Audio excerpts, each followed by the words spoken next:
In the heart of the Persian Gulf, where tensions are always simmering just below the surface, two powerful forces are testing the limits of their patience. On one side, a U.S. aircraft carrier loaded with enough firepower to level entire cities. On the other, an Iranian spy plane, prowling dangerously close, testing limits, and pushing the boundaries of what could easily spiral into an international crisis. As the two come within striking distance, a tense silence hangs over the crew as eyes lock onto screens and fingers hover over controls. Will this encounter end in a tense standoff? Or could this seemingly routine surveillance operation explode into a clash of two military giants? Join us as we unravel what happened when an Iranian spy plane flew too close to a U.S. aircraft carrier. Since the 1979 Iranian Revolution, U.S.-Iran relations have been characterized by deep-seated mistrust and a tense standoff, especially in the Persian Gulf. With the region serving as a critical artery for global oil supplies and a strategic area for both nations, their naval forces frequently find themselves in a tense dance of deterrence and readiness. For the United States, a strong naval presence in the Gulf is a key part of its strategy to counteract Iranian ambitions, safeguard commercial shipping routes, and protect regional allies. In response, Iran has developed its own unconventional naval tactics, aiming to challenge the U.S. Navy's dominance and demonstrate its capability to control or disrupt the area. One of the primary issues driving this standoff is Iran's nuclear program. The United States, along with much of the international community, is concerned that Iran could be moving toward developing nuclear weapons, a prospect that would alter the balance of power in the Middle East. While diplomatic efforts have been made to curtail Iran's nuclear ambitions, including the now lapsed Joint Comprehensive Plan of Action, JCPOA, the U.S., has kept a substantial naval presence in the Gulf as a deterrent against any escalatory actions by Tehran. The U.S. Navy's proximity to Iran serves as a constant reminder of American capabilities, effectively pressuring Iran to act cautiously as negotiations over its nuclear program continue intermittently. To counter this U.S. presence, Iran has invested in a variety of maritime tactics, focusing on smaller, fast-attack vessels and anti-ship weaponry suited to the narrow waters of the Gulf and the Strait of Hormuz. These tactics aim to offset the American advantage in firepower, allowing Iran to engage in a form of asymmetric warfare that could complicate the operations of larger U.S. vessels. The Strait of Hormuz, through which roughly a fifth of the world's oil flows, is particularly crucial, and Iran's threats to close or restrict access there have only added to the strategic significance of the U.S. Navy's role in the region. Beyond regular patrols and security operations, the United States conducts freedom of navigation exercises to signal its commitment to an open Gulf and to push back against any Iranian attempts to control or dominate the waterway. These operations, while routine, have led to numerous encounters with Iranian vessels, some of which escalate into standoffs that underline the ever-present risk of confrontation. Any misstep or miscalculation could lead to a serious incident, placing both nations on the brink of open conflict. The U.S. Navy remains on high alert as Iranian forces, particularly those of the Islamic Revolutionary Guard Corps Navy, frequently test American resolve with maneuvers that challenge U.S. operations and probe for potential vulnerabilities. With Iran continuing to develop its regional influence, it's no surprise that American aircraft carriers in the Gulf are perpetually vigilant, prepared to respond at any moment to signs of Iranian aggression or surveillance, underscoring the fragile balance in a high-stakes maritime arena. In 2020, the Iranian Revolutionary Guard made a bold statement by flying a surveillance drone over the USS Nimitz, a U.S. Navy aircraft carrier that had just passed through the Strait of Hormuz. This transit, considered routine by the U.S., is a critical maneuver through one of the world's most strategically vital choke points for oil shipments, where even minor confrontations can trigger global repercussions. The semi-official Tasnim news agency, known for its close ties to the Revolutionary Guard, published aerial images of the Nimitz, showing fighter jets lined up on its deck, images it claimed were captured by an Iranian-made drone. The U.S. Navy's Fifth Fleet, stationed in Bahrain to oversee maritime security in the region, has remained silent on the Iranian report. This flyover underscores the Revolutionary Guard's increasing capabilities in surveillance and reconnaissance. During a formal ceremony where Iran's defense industries delivered new drones to the Guard, Major General Hossein Salami emphasized the importance of combining multiple platforms, drones, helicopters, aircraft, and naval vessels to bolster the Guard's strength. The event highlighted Iran's ongoing efforts to showcase its growing technological and tactical prowess in a region where even a slight display of force can have far-reaching implications. Since 2007, the Revolutionary Guard has been tasked with securing Iran's interests in the Persian Gulf, and it has frequently used drones to shadow or document U.S. naval activity in the area. In 2019, the Guard published similar images taken from a drone that flew over the USS Dwight D. Eisenhower and another American warship, flaunting its ability to monitor U.S. vessels. By publicizing these encounters, the Guard sends a clear message. Iran has the capability and resolve to closely observe U.S. military movements near its borders. The Strait of Hormuz, which channels approximately a fifth of the world's oil supply, remains a focal point of U.S.-Iran tensions. The U.S. routinely transits warships through this narrow passage as part of its freedom of navigation operations, asserting that international waters remain open despite any Iranian claims or threats. For Iran, however, the sight of U.S. carriers navigating so close to its shores is both a security concern and a powerful symbol of American presence in the region. As a result, it has prioritized developing asymmetric tactics that exploit the Gulf's narrow waters, leveraging drones, small, fast-attack boats, and mines. Drones have become a central tool in this strategy, offering Tehran an affordable yet effective means of monitoring U.S. assets. Iran's success in flying a surveillance drone over the USS Nimitz highlights how the Guard has expanded its technological capabilities, using drones to both gather intelligence and demonstrate its reach. For the Revolutionary Guard, each successful flight over a U.S. carrier is a significant psychological and tactical victory, reinforcing Iran's message of regional vigilance and resilience. Iran's journey into unmanned aerial vehicles, UAVs, reveals a unique blend of innovation, necessity, and practicality. Starting from a limited technical base, Iran has managed to develop a robust and diverse fleet of UAVs, which range from small, lightweight systems with short-range capabilities to more substantial, medium to heavy drones designed for intelligence, surveillance, and reconnaissance (ISR). With each generation, the size, payload, and capabilities of Iran's UAVs have expanded, enabling Tehran to wield considerable influence in an arena once dominated by technologically advanced nations like the United States and Israel. The global pioneers in UAV technology, the United States and Israel, had advanced defense industries well before the emergence of UAVs as a military staple. Their existing aerospace capabilities meant that once the military value of UAVs became apparent, they could swiftly adapt their expertise to create high-end, sophisticated systems. Iran, however, took a different route. Facing international isolation and a lack of access to advanced defense markets, Tehran had no choice but to start with a low-tech approach. UAVs presented an ideal solution. They were relatively affordable, versatile, and, most importantly, within reach for a nation under sanctions. Iran could either develop these systems internally or acquire them from countries like China, where it benefited from defense cooperation throughout the 1980s and 1990s.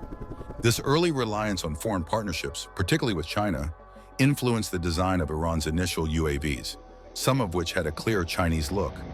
Over time, however, Iran has increasingly relied on domestic manufacturing.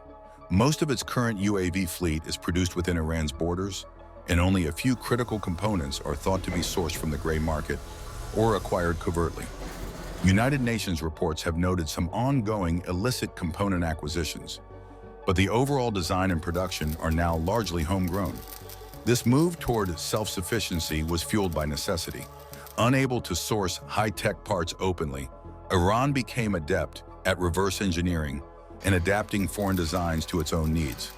For example, Iran reportedly replicated the U.S. Scan Eagle, a small reconnaissance UAV, after capturing one of these drones. Iran's practical approach to UAV development means that whenever possible, Tehran learns from others' designs. This was exemplified in 2011 when Iran captured an advanced U.S. RQ-170 drone, which Iran claimed to have reverse engineered and replicated. Yet such claims should be treated with caution. Replicating the shape of a captured drone is one thing. Matching the full capabilities and sophisticated technologies, like advanced stealth features and high-end sensors, is another. Analysts doubt Iran has fully duplicated the RQ-170, yet even partial replication demonstrates Iran's ability to adapt, innovate, and develop systems that, while not on par with the highest-end global UAVs, are effective within the constraints Iran faces. Iran employs UAVs for various traditional military roles: reconnaissance, intelligence gathering, and in some cases, armed strike missions. The dual-track approach that Iran follows sees both its conventional military and the elite Revolutionary Guard Corps using these UAVs. However, the Revolutionary Guard Corps has a more substantial role, often employing UAVs in unconventional ways that serve Iran's regional agenda. Through its proxy forces, such as the Houthis in Yemen, Hezbollah in Lebanon, and groups within Iraq, Iran supplies UAVs and manufacturing expertise, allowing these allies to conduct surveillance and, in some cases, launch attacks. This provides Iran with a degree of plausible deniability when proxies use UAVs in conflict, as Tehran can distance itself from any direct involvement while still exerting influence. One of Iran's most significant strengths in the UAV domain is its focus on small, low-cost systems and so-called suicide drones, or loitering munitions. These are designed to crash into targets, serving as both surveillance assets and offensive weapons. Such systems are relatively cheap to produce, but can deliver significant damage. Iranian kamikaze drones have become a staple among regional proxy groups, which have successfully employed them against various targets, further extending Iran's reach in conflicts across the Middle East. The growth of Iran's UAV capabilities has not gone unnoticed by its adversaries. The presence of Iranian drones in conflict zones and the potential for escalation has become a key concern for both regional powers and the United States. As Iran continues to develop and deploy UAVs in various capacities, the U.S. and its allies remain on alert, especially in sensitive areas where Iranian UAVs have been known to operate close to American assets. The pace of Iran's UAV advancements, paired with the strategic impact of its regional activities, has placed American forces in a position of constant vigilance, aware that Iranian surveillance or loitering drones could be tracking or challenging them at any time. In this evolving landscape, the role of UAVs is a focal point in the broader U.S.-Iran standoff, underscoring the high stakes in the Persian Gulf and beyond. In December 2023, U.S. Navy officials reported an encounter with an Iranian spy drone operating in what they described as an unsafe and unprofessional manner over a U.S. aircraft carrier in the Persian Gulf. Announced through a post on X, the U.S. military released a striking image captured from an American aircraft showing an unmanned aerial vehicle hovering above what appears to be the USS Dwight D. Eisenhower. However, details on the drone's actions following interception or the precise methods used to intercept it remain undisclosed, leaving questions about whether the drone retreated or continued to shadow the U.S. carrier. This incident follows a series of provocative statements from Iranian military officials who proudly announced that their drones had been actively monitoring the Eisenhower and its accompanying strike group since it entered the Persian Gulf earlier in the week. The U.S. naval group, originally deployed to the eastern Mediterranean in response to the outbreak of war between Israel and Hamas in October 2023, had recently shifted to the Gulf, heightening tensions in the already volatile region. Iran has consistently voiced support for Hamas since the militant group attacked Israel, which resulted in over 1,000 civilian casualties and more than 200 hostages taken. Though Iran has refrained from direct involvement in the conflict, its proxy forces have launched numerous attacks on U.S. positions across the Middle East since mid-October 2023, escalating concerns over Tehran's influence and reach. In this context, the arrival of a powerful U.S. carrier strike group in the Gulf has added a new layer to the ongoing U.S.-Iran standoff. Alireza Tangsiri, commander of the Iranian Revolutionary Guard Corps Navy, has been vocal about the presence of foreign military forces in the region, claiming that U.S. and allied warships are there only to foment tensions. Tangsiri asserted that Iranian Revolutionary Guard Corps forces, including drones, had been sent specifically to harass the operations of the USS Dwight D. Eisenhower. These statements highlight Tehran's long-standing strategy of challenging U.S. naval operations through its relatively low-cost but increasingly advanced drone fleet, signaling to Washington that Iran is prepared to resist and monitor American maneuvers. U.S. Naval Forces Central Command Chief Vice Admiral Brad Cooper characterized the Iranian UAV's approach to the Eisenhower as unsafe, unprofessional, and irresponsible, emphasizing that such actions could lead to dangerous miscalculations. This encounter between the U.S. Navy and an Iranian spy plane marked a subtle yet intense confrontation in the realm of technology and military tactics. While no shots were fired, the intelligence gathered in this operation has far-reaching implications. Information gathered by the Iranian reconnaissance plane could potentially uncover sensitive details about U.S. naval operations, which could be invaluable in shaping future strategies for both nations. For instance, by closely analyzing the radar emissions from the U.S. carrier and its escort vessels, Iranian intelligence could identify the specific radar systems in use, their frequencies, and potential blind spots. Such knowledge could be critical in planning countermeasures or avoiding detection in hypothetical future scenarios. Additionally, observing the carrier's communication patterns could reveal insights into the U.S. command structure and decision-making processes, giving Iranian intelligence analysts clues into how U.S. forces might respond under pressure. The electronic signatures from aircraft operating from the carrier could further reveal the capabilities and tactical preferences of the U.S. Navy's airborne fleet, helping Iranian strategists refine their approach to dealing with U.S. forces. On the flip side, the U.S. Navy would be equally proactive in countering these intelligence-gathering efforts. Electronic warfare specialists on the carrier likely used a combination of sophisticated jamming technologies and deception tactics, such as broadcasting misleading signals, to protect sensitive information. This electronic shield works to frustrate enemy sensors, making it difficult for Iranian analysts to separate genuine data from noise. Although spy planes have been used for intelligence missions for decades, they remain a vital component of modern military strategy, providing both sides with valuable insights into each other's capabilities and intentions. For the U.S., such encounters serve a dual purpose. First, they allow the military to gather intelligence on potential adversaries by monitoring their reconnaissance activity and analyzing the tactics they employ. Secondly, these missions act as a form of deterrence, signaling the U.S.'s willingness and ability to operate freely in international airspace, even when closely surveilled by a rival force. This sends a clear message about the U.S.'s military reach and resolve, particularly in regions where Iran has sought to expand its influence, such as the Persian Gulf. From Iran's perspective, challenging U.S. naval operations demonstrates its ability to conduct surveillance against high-value targets like aircraft carriers, reinforcing its position as a regional power. Each encounter provides Iran with a window into U.S. tactical procedures, offering Iranian military planners valuable data to identify any exploitable vulnerabilities. Every such encounter, though silent and indirect, is a strategic exchange. Both nations benefit from the insights gathered, continually adapting and enhancing their defensive and offensive strategies. This ongoing battle of signals highlights how information warfare has become central to modern military engagements, with each side vying for the upper hand in a theater where knowledge is as powerful as firepower. To understand the scale of power Iran would face in a confrontation with the United States, one needs to look no further than the U.S. Navy's Nimitz-class aircraft carriers. Named after World War II's Fleet Admiral Chester W. Nimitz, these carriers stand as the centerpiece of U.S. naval power and have been critical in projecting American military might for over 4 decades.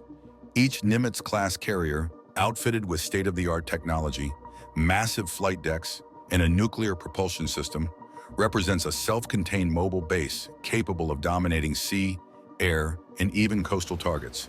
With 10 of these colossal ships in service, the Nimitz class embodies America's commitment to maritime superiority and global presence. These carriers are designed with the ability to support comprehensive air wings, including squadrons of FA-18 Super Hornets, EA-18G Growlers, and E-2 Hawkeye early warning aircraft, along with helicopters for search and rescue, anti-submarine warfare, and logistical support. Altogether, a single Nimitz-class carrier can carry 60, 70 aircraft, enabling it to conduct operations across a vast spectrum: air superiority, ground attacks, reconnaissance, and maritime patrol. This diverse air capability gives U.S. commanders immense flexibility in adapting to various mission requirements, from high-intensity warfare to humanitarian assistance.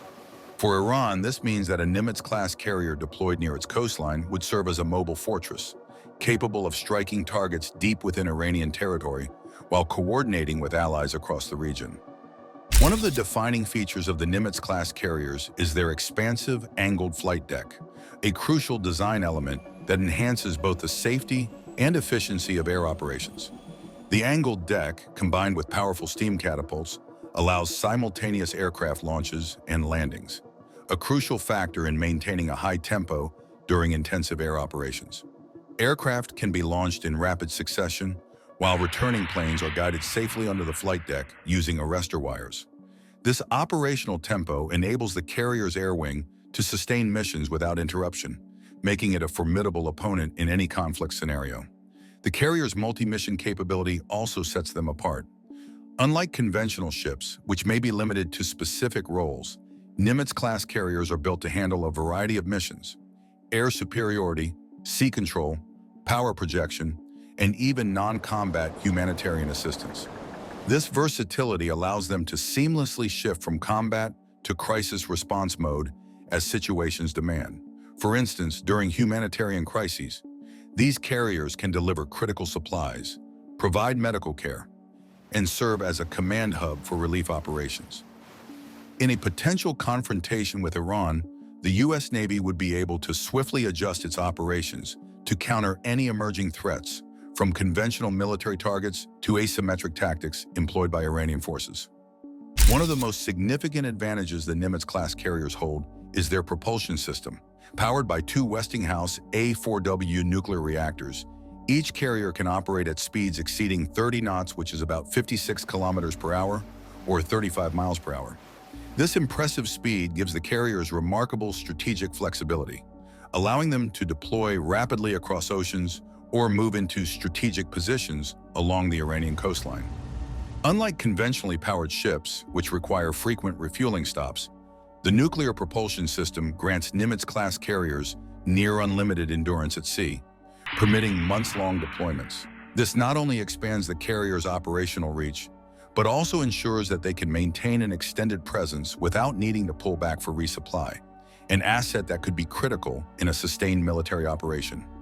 Beyond sheer power and reach, the Nimitz-class carriers serve as the hub for a full carrier strike group, including destroyers, cruisers, submarines, and logistical support ships.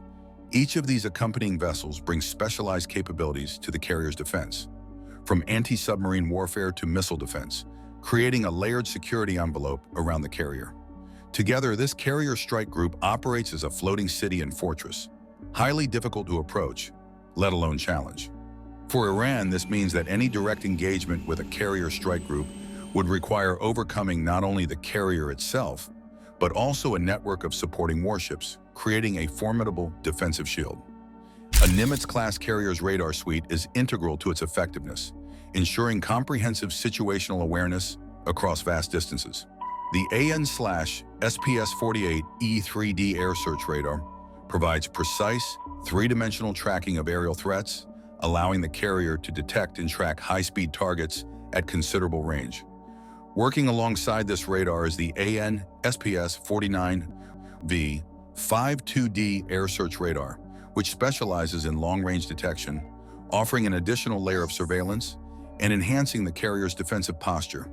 Together, these radars give the Nimitz-class carriers an early warning capability, helping to identify potential threats well before they reach a position of danger. The carriers also boast sophisticated target acquisition systems to improve response and combat effectiveness. The AN/SPQ-9B radar, for instance, provides high-resolution tracking of both surface and aerial targets, enabling the carrier's crew to track and target objects with greater accuracy. This radar is particularly valuable in crowded or complex environments, where distinguishing between friend and foe is crucial. For air traffic control, the AN/SPN-46 and AN/SPN-43C radars ensure that the busy flight deck remains safe and organized, coordinating aircraft as they take off, land, and operate in the carrier's airspace.